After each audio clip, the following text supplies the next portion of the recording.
Good morning everyone. তো প্রতিদিনের মতো আজকেও আমার ডিউটি স্টার্ট হয়ে গেছে। অভিকে যাচ্ছি স্কুলে রাখতে। আর এই সব ডিউটি পূর্ণ করতে করতেই কোন দিক থেকে যে আমার দিনটা শেষ হয়ে যায় আমি নিজেও বুঝতে পারি না। তবুও আমি কিছু কিছু মানুষদের কাছে প্রচণ্ডই খারাপ। আর অভির জন্য আমি এত কিছু করি বা করছি, সেটা জানি না কতটা কি ও বড় হয়ে মনে রাখবে। কিন্তু সত্যি বলতে কি, ওর এখন ছোটবেলাটা, তো আমি চাই না কোনোভাবেই ওর ছোটবেলাটা খারাপ হোক বা কোনোভাবেই ও কোনো কারণে কষ্ট পাক।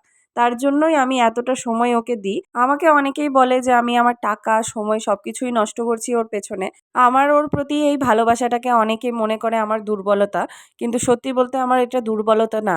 আমি চাই যে ও নিজের ছোটবেলাটা ভালো করে কাটাক, যেটা হয়তো আমি পাইনি। তাই আমি চাই যে আমি ছোটবেলায় যতটা মেন্টালি প্রেশার বা কষ্টে বা যাই বলো না কেন থেকেছি, সেই সব যাতে ওকে এক মুহূর্তের জন্য সহ্য না করতে হয়। অনেকেই আমাকে বলে যে এই যুগে দাঁড়িয়ে নিজের মা-বাবাই বাচ্চার দায়িত্ব নিতে চায় না। সেই যুগে আমি কেন ওকে এতটা কেয়ার করি। সত্যি বলতে কি, শুধুমাত্র ওর পড়াশোনার জন্যই আমার এত কষ্ট করা। আমি চাই ও পড়াশোনা করে আরো ৪ টা বাচ্চার মতো ভালো লাইফ লিড করুক। মানুষের মতো মানুষ হোক, আর এর জন্য আমাকে যতই কষ্ট করতে হোক আমি করতে রাজি।